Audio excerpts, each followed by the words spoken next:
सम्मानित नागरिकों नमस्कार, मैं प्रवीण मिश्रा आज आ पहुंचा हूं कपिल विहार पीतमपुरा और मुलाकात हो रही है गार्डनिंग के लिए एक्सपर्ट आदरणीय वीना गुप्ता जी का। यूं तो बागवानी करना सभी का शौक़ होता जा रहा है, लेकिन उनमें से एक हैं वीना गुप्ता जी। तो आज इनके घर पर आना हुआ है और चूँकि गहने समृद्धि के प्रतीक होते हैं ऐसा मानना होता है, तो बागवानी करते हुए जब हम लोग इन बातों को धारण करते हैं तो ये भी देखा जाता है कि यदि फूल लगे रहें तो ये भी आपके गार्डन के गहने हैं। वसंत ऋतु की तैयारी अब शुरू हो चली है और इन्हीं टॉपिक पर, इन्हीं विषय पर बातचीत चलेगी कि कैसे हम लोग वसंत ऋतु को समृद्ध कर सकते हैं।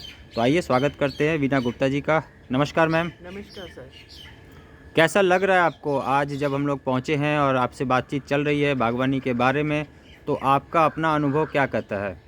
सर एक तो आपके आने से ही अहोभाग्य मेरे कि आपने इतना मुझ में विश्वास जताया और मेरी बागवानी को चेक भी करते रहते हैं आप कि इसमें कोई कमी तो नहीं है। आप गाइड करते रहते हैं। ट्रेनिंग के बावजूद गुरु का अपने शिष्य के इम्तहान लेना, उसको चेक करना भी आवश्यक पार्ट है। ठीक है, तो इम्तहान तो खैर अलग बात है, परीक्षा तो नहीं है अभी, लेकिन हाँ हम लोग ये कोशिश करते हैं कि जहाँ कहीं कुछ आगे करने के लिए, आगे बढ़ने के लिए ज़रूरत है उनको सपोर्ट किया जाए। इसी बारे में आपसे मुलाकात भी हमारी होती रहती है, तो मुझे भी काफ़ी अच्छा लगता है क्योंकि जहाँ तक हम लोग ज्ञान की बात करते हैं तो अब समय ऐसा आ चला है कि वसंत ऋतु की तैयारी भी हम लोग कर रहे हैं। तो आज क्या कुछ विशेष है आपके इस पिटारे में, बताइए, क्या कुछ लोगों को पहुंचाना चाहती हैं संदेश? आपके गाइडेंस के अनुसार वसंत ऋतु का संबंध फूलों से तो है ही है, और जैसा कि आप हमेशा कहते हैं कि डाइवर्सिटी बनाए रखने के लिए गार्डन में फूलों का होना अति आवश्यक है। और उसका जिक्र इस तरह से आता है कि एक श्रृंगार में गहनों की जितनी आवश्यकता होती है उतनी फूलों की भी आवश्यकता रहती है। ये आप हमेशा समझाते और बताते रहते हैं। उस फूलों के कारण ही तितलियाँ, भंवरे गार्डन में घूमते हैं, अच्छा लगता है। आज हम वसंत ऋतु के शुरू होने से करीब 1 महीना, सवा महीना पहले 40 दिन का आप समय बताते हैं, तो हम उसकी तैयारी कर रहे हैं कि हमारी वसंत ऋतु में अच्छे अच्छे फूल खिलते रहें हमारे। बहुत बढ़िया। तो क्या कुछ दिखाने जा रहे हैं आज? जी, आज कुछ फूलों के पौधे हम पॉट में कैसे लगाएंगे, उसकी तकनीक जो आपसे सीखी है उसको डिस्क्राइब करने बहुत बढ़िया। तो ये पॉट फिलअप टेक्निक मान के चलें? जी बिल्कुल बिल्कुल। बहुत बढ़िया, ठीक है। तो आइए शुरू करते हैं। आज के इस वीडियो में दिखाते हैं कि कैसे पॉट फिलअप वीना जी करती हैं। तो सबसे पहले क्या स्टेप है बताइए। हाँ, फूलों के 6 इंच और 8 इंच के पॉट्स हैं। ठीक है। किसी में लगेगा 6 इंच का छोटा है तो फिर हम बाद में उसको शिफ्ट कर लेंगे। ठीक है। 8 इंच के पॉट है। सबसे पहले हम इनमें होल बनाते हैं, ये देखिए। ठीक है। इसके बाद हमारी इसमें ज़्यादा बड़े होल नहीं है तो हमें इसमें गिट्टी लगाने की आवश्यकता नहीं है। ठीक है। तो हम इसमें डायरेक्ट कुछ सूखे पत्ते डाल रहे हैं, ब्राउन पत्ते डाल रहे हैं। ठीक है। उसके बाद जैसे हमने सीखा है कि हम एक लेयर कोकोपीट की डालते हैं। ये हमारी कोकोपीट है। अच्छा, तो स्टेप बाय स्टेप चलते हैं। जैसे कि एक तो सूखे पत्ते आपने लगा दिए जी, सूखे पत्तों के बाद अब आप कोकोपीट डाल रही हैं। एक लेयर हमने कोकोपीट की डाल दी है। ठीक है जी, बहुत बढ़िया। ठीक है, तो एयर लेयर और वाटर लेयर दोनों तैयार हो गया जी। और अब ये क्या डाल रही हैं आप? ये मिट्टी मिक्स है जो अच्छा, हमने सीखा है। 2.5 किलो सैंड फार्मूला। बहुत बढ़िया। और फूलों के पौधों के लिए ठीक है, ये 2.5 kg का सैंड फार्मूला, और ये इसमें कंपोस्ट मिक्स करी जा रही है। बहुत बढ़िया। ठीक है, ये कंपोस्ट मिक्स करके अब इसकी एक लेयर हम इसमें मिक्स कंपोस्ट वाली मिट्टी का हम डाल रहे हैं। ठीक है, ये लगभग 30% तक भर देंगे जी। ठीक है जी, बहुत बढ़िया। इसके पश्चात हमारा जो ये नर्सरी में बनाया हुआ जो पौधा है, ठीक है, बीज द्वारा बनाया हुआ पौधा है ये, ठीक है, इसको हम इसमें रख देंगे।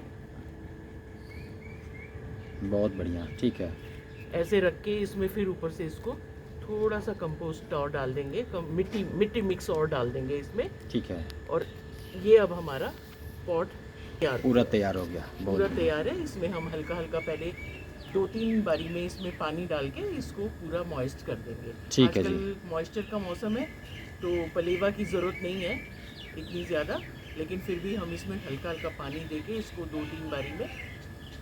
बहुत ही बढ़िया, बहुत और ये धन्यवाद, बहुत ही अच्छा लगा। हाँ, आप भी दर्शकों जो नए जुड़े हैं वो देख सकते हैं कि किस तरह से पॉट फिलअप की जाएगी जिससे कि आपके पौधे अच्छे चले। और जब ये मान लीजिए ये छोटा पॉट हो गया, पौधा बढ़ने लगा, तो अब इसके बाद का क्या स्टेप होता है? सर इसके बाद ये है कि 6 इंच के पॉट में ये लगाया है। ठीक है, ये अच्छे से जब बढ़ जाएगा, नई पत्तियां और फूलों की बर्ड्स बन जाएगी, तो as is it is root ball सहित इसको निकाल के बड़े पॉट में हम शिफ्ट ठीक कर है, देंगे, ठीक है। जैसे इसकी ग्रोथ के हिसाब से। बहुत सही। ये सब इसी तरीके से बनाए हुए हैं पहले अच्छा, से ही। वाह, बढ़िया बढ़िया, ये देखिए, बहुत ये 8 इंच के पॉट में इसको शिफ्ट किया हुआ है। बहुत ही बढ़िया, बहुत ही बढ़िया।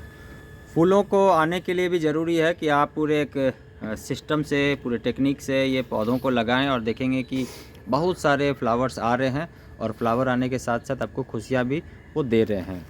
तो कैसा लगता है ओवरऑल जब ये बात होती है बागवानी, गार्डनिंग, खास करके सब्जियों को लेना, कचरे का मैनेजमेंट और फूलों को उगाना, तो आपके मन में क्या चलता है? सर 4 साल से 5 साल से मैं बहुत इंजॉय कर रही हूँ। ठीक है, ट्रेनिंग और उसके साथ साथ प्रैक्टिकल। ठीक है जी।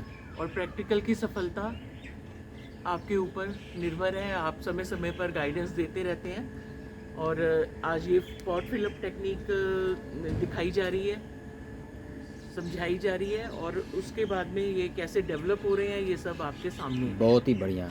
तो काफ़ी अच्छा लग रहा है, फूल भी अच्छे आए हुए हैं, कुछ सब्जियां जो आप लगाते हैं वो भी बहुत अच्छा चल रहा है और ऐसे लग रहा है मानो कि आपने पूरी बगिया में एकदम से रौनक और बाहर लेके आए हैं। वही हर्बल मेडिसिनल प्लांट्स भी हैं, एलोवेरा भी लगा रखा है, हरसिंगार भी है और हरे पत्तेदार सब्जियां भी हैं, मूली भी है और साथ में देखें तो मेथी भी है और हवा को स्वच्छ रखने का भी इंतज़ाम है। वही दूसरी ओर यदि बात करें तो एयर के साथ साथ फ्लावर के भी आपने इंतज़ाम कर रखा है।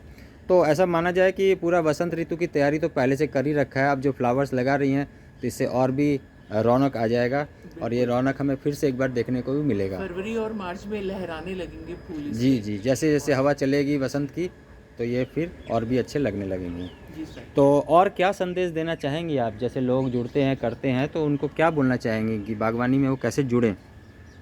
अभी पीछे का कई महीने का दौर पर्यावरण प्रदूषण सुनते सुनते अभी हम पूरे अक गए हैं। तो जी, इसके जी। लिए उसी से ये लेसन मिला है कि हम हाँ।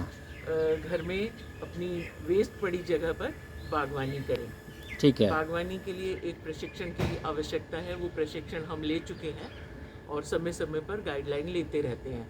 और हमारे सारे मित्र सब्जियों के साथ, औषधीय पौधों के साथ फूलों के पौधे भी लगाते हैं और इसी तरीके से अपनी सारी व्यवस्था को दर्शाते हुए ये सभी को कहना चाहूँगी कि फूल ज़रूर लगाएं ताकि हमारे तितलियाँ और भंवरें आकर, मक्खियाँ, मधुमक्खियाँ आकर बायोडाइवर्सिटी करें और पॉलिनेशन करें।